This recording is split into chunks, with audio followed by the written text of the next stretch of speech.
voir si vous avez bien écouté ou lu l'Évangile d'aujourd'hui.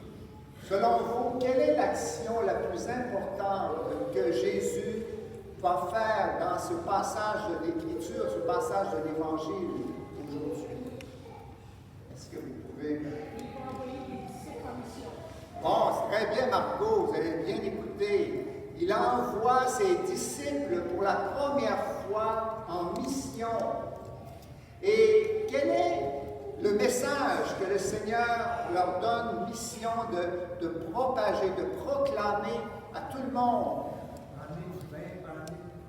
Non, c'est pas ça. Y a-t-il un autre?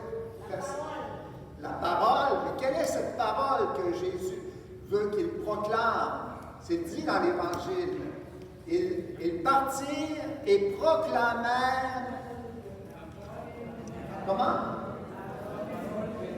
La parole, proclamèrent la parole, mais quelle parole en particulier? C'est écrit, c'est textuel, qu'il fallait se convertir. Voilà, tout le message de Jésus, hein, pour la mission, c'est cela, il fallait se convertir. Qu'est-ce que ça veut dire, se convertir? Ça veut dire laisser entrer Dieu dans mon cœur, parce que quand je ne suis pas converti, je le mets à la porte de mon cœur, je ne lui réponds pas au Seigneur. Et pourquoi je dois le laisser entrer dans mon cœur? C'est pour qu'il transforme ma vie, transforme mon cœur et ma vie, pour que je puisse vivre en enfant de Dieu.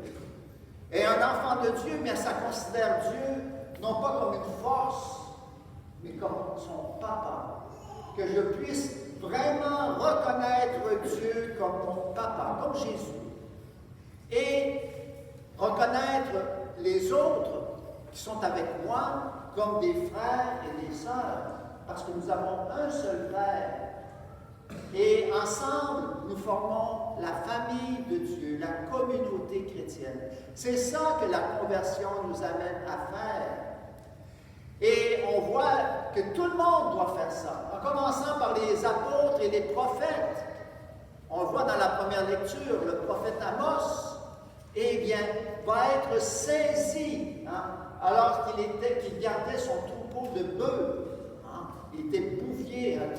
Alors, vraiment, le Seigneur s'approche de nous pour que nous puissions être touchés au plus profond de notre cœur, pour nous convertir le cœur à son amour et faire en sorte que nous devenions des proclamateurs, des annonciateurs de l'amour de Dieu pour l'humanité, pour chacun de nous. Et c'est justement ça notre mission. Hein? C'est de dire que nous sommes justement des gens qui sont sanctifiés dans l'amour de Dieu. C'est de sanctifier le monde qui est notre mission, pour que nous soyons saints dans l'amour, comme disait saint Paul aux Éphésiens dans la deuxième lecture. Et cela, bien, ça se fait concrètement comment? Cette conversion. Comment nous recevons cette mission à devenir des proclamateurs de l'amour de Dieu pour notre monde? Eh bien, saint Paul, encore dans la deuxième lecture, nous le dit.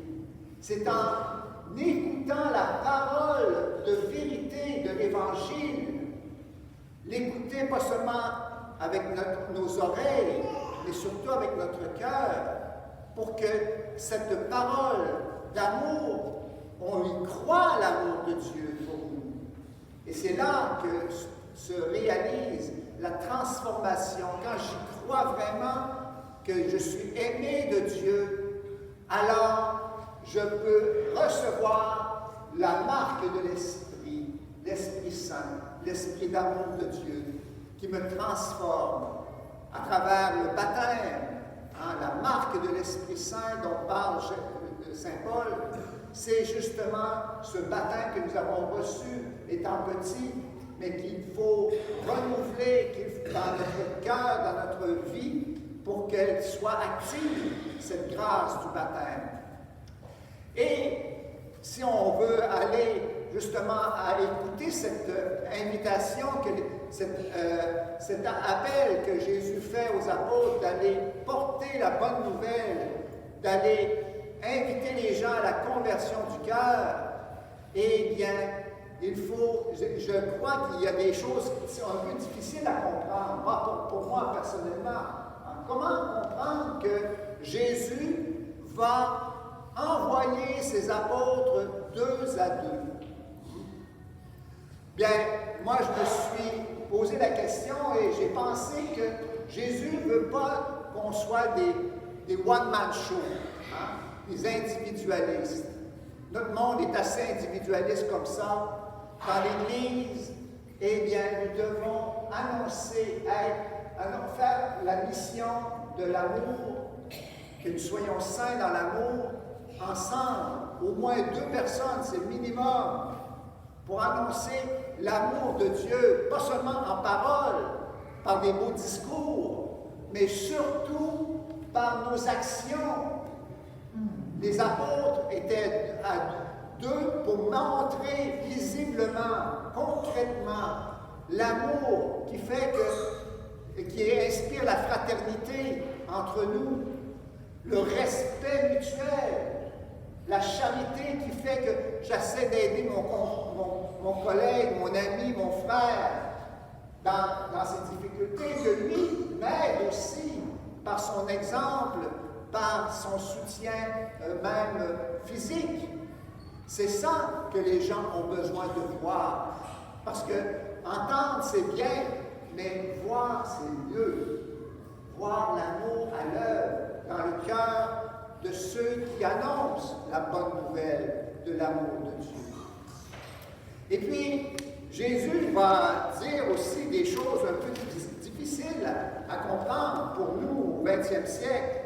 Ne prenez rien, il dit, ne rien prendre pour la route, pas de pain, pas de sac, pas de pièces de monnaie dans la ceinture, mettez des sandales, ne prenez pas de tunique de rechange. Alors, Jésus, qu'est-ce qu'il veut nous dire à travers ça? Eh bien, au fond, il veut nous dire que nous ne devons pas mettre notre confiance dans les moyens financiers, d'argent, pour annoncer Jésus, l'amour de Dieu. C'est vraiment à travers notre exemple, mettre notre confiance et notre espérance justement dans la force de son amour, uniquement.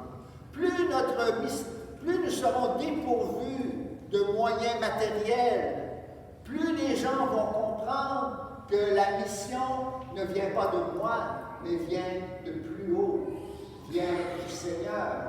Parce que ce n'est pas des moyens humains qu'on utilise pour annoncer l'Évangile. C'est des moyens surnaturels qui viennent de Dieu.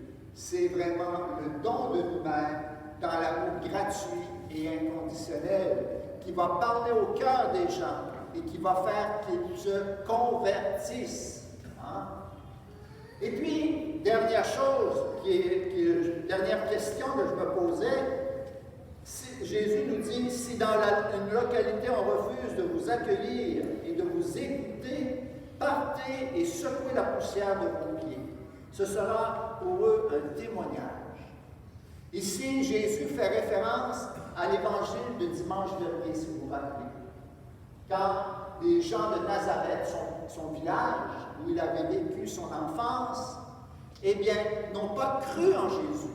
Imaginez-vous, ça doit être dur pour lui, de voir que ses propres concitoyens, eh bien, ne croyaient pas en lui. Et Jésus a dit dans l'Évangile, justement hier, dans l'Évangile de la messe, il disait, le disciple n'est pas plus grand que son maître. Alors, ça veut dire que si Jésus lui-même s'est confronté à l'incroyance de ces villageois de Nazareth, combien nous ne pouvons pas prétendre que tout le monde va nous aduler, que tout le monde va croire à notre prédication ou à notre mission d'annoncer la conversion. Tout le monde ne se convertira pas. Et ce qui est encore plus souffrant, je le sais, parmi vous, il y en a beaucoup de gens qui souffrent de voir que les plus proches, hein, nos enfants, ne croient plus à Jésus. Et ça, eh bien, c'est une souffrance que le Seigneur a connue. Mais il nous dit, à travers cette parole, ne vous découragez pas, car la parole de Dieu est plus puissante que les barrières que les humains peuvent mettre, et elle peut s'infiltrer. Hein? On ne sait pas comment, à un moment où qu'on ne connaît pas, d'une manière non plus qu'on ne connaît pas, mais un jour ou l'autre, vos enfants se convertiront si nous restons fidèles, si nous restons unis au Seigneur et si nous mettons toute notre confiance en sa toute puissance de miséricorde. Alors, frères et sœurs, demandons au Seigneur que nos frères et sœurs qui n'ont pas encore connu l'amour de Dieu pour eux, eh bien, qu'ils puissent, à travers notre vie, voir Dieu à l'œuvre, qu'ils puissent voir son amour et qu'ils se convertissent. Amen.